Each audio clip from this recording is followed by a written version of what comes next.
Friends, welcome to Madhumi Thenpi channel. இன்றைக்கி வந்து நம்ம இங்கிலீஷில் chapter 2 raven and the fox பார்க்க போகிறோம். மிஸ்டர் ஒரு இதை தான் இது என்னென்னா ஒரு கதை மாதிரி தான். சரியா, நான் சொல்கிறேன். ஒரு ரேவன் வந்து ஒரு க்ரோ வந்துட்டு அந்த இதில் உட்காந்துருக்கு. சரியா, மரத்தில் உட்காந்துருக்குது.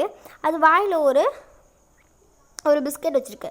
இங்கே ஒரு நரி உட்காந்துருக்கு. சரியா, அப்போ இந்த நரி கிளவராக இருந்ததுனால இந்த நரி வந்துட்டு அந்த க்ரோவை பார்த்து, நீ ரொம்ப அழகாக இருக்க, நீ ரொம்ப அழகாக இருக்க, உன் வாய்ஸ் ரொம்ப அழகாக இருக்கும், நீ பாடினா அந்த காட்டுக்கே வந்து இவ்வளோ அழகாக இனிமையாக இருக்கும் அப்படின்ட்டு இங்கே இது என்ன பண்ணுது, பாடலான்ட்டு வாயை திறக்குது. இது பேர் என்னன்னா வந்து ரேவனு, இது பேர் ஃபாக்ஸ், இது பேர் என்ன ரேவன், இது ரெனாடு, இது ரேவன் ரேனாடு ரேயாடு. ஓகேவா, ரேவன் ரேயாடு. இப்போ ரேவன் கேட்குறான், நீ பாட்டு பாடேன் அழகாக இருக்கும் அப்படின்ட்டு. அப்போ இதுவும் பாட்டு பாடுறதுக்கு வாய் திறக்குது.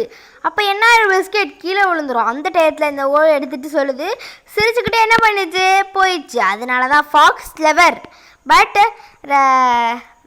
Grow is foolish. இது கேட்பாங்க. இப்போ ஃபாக்ஸ் வந்துட்டு கிளவர்னு கொடுத்துருவாங்க. அப்போ வந்துட்டு க்ரோ அப்படின்னு கொடுத்து என்னென்னு கொடுப்பாங்க.